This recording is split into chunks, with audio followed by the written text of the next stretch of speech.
जाओ गड्डियां लैके चुक के ले आओ ना, ਅਸੀਂ ਤੁਹਾਡੇ ਨਾਲ ਹੀ ਜਾਂਦੇ। अगर जे सुन लोगे तो ठीक है, अगर जे ना सुनोगे तो मेरी अम्मी कहनी मैं आप वर्दी पा लेनी। SHO ਸਾਹਿਬ ਅਗਰ ਅੱਜ ਤੁਸੀਂ ਸਾਨੂੰ ਇਨਸਾਫ ਨਾ ਦਿੱਤਾ ਤੇ ਅਸੀਂ ਵਰਦੀ ਆਪੇ ਪਾ ਲੈਣੀ है। ये नन्ना बच्चा कह रहा है और SHO को कह रहा है। ये वीडियो इस वक्त सोशल मीडिया पे वायरल है। इस नन्हे बच्चे के कॉन्फिडेंस ने SHO को परेशान कर दिया है। होता इस तरह से कि एक बच्चा थाने में जाता है और जाके शिकायत लगाता है, ये नन्हा बच्चा, और बड़े कॉन्फिडेंट वे में जाके SHO के कमरे में दाखिल होकर कहता है SHO साहब कुछ लड़के मुझे और मेरी माँ को तंग कर रहे हैं, उनके तंग करने की वजह से हमने एक घर पहले छोड़ दिया था, अब दूसरी जगह शिफ्ट हो गए हैं, वहां पर भी आगे वो लड़के तंग कर रहे हैं।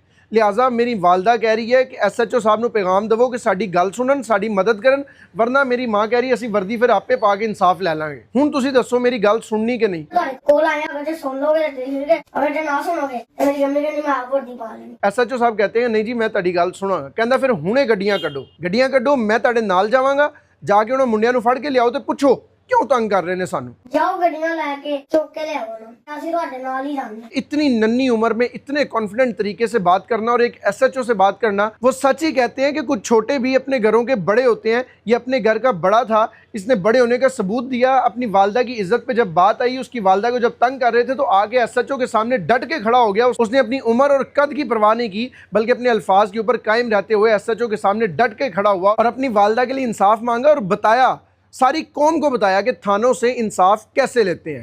इस तरह खड़े होकर इंसाफ लेते हैं, इस तरह बात करके इंसाफ लेते हैं, डर के इंसाफ नहीं मिलता।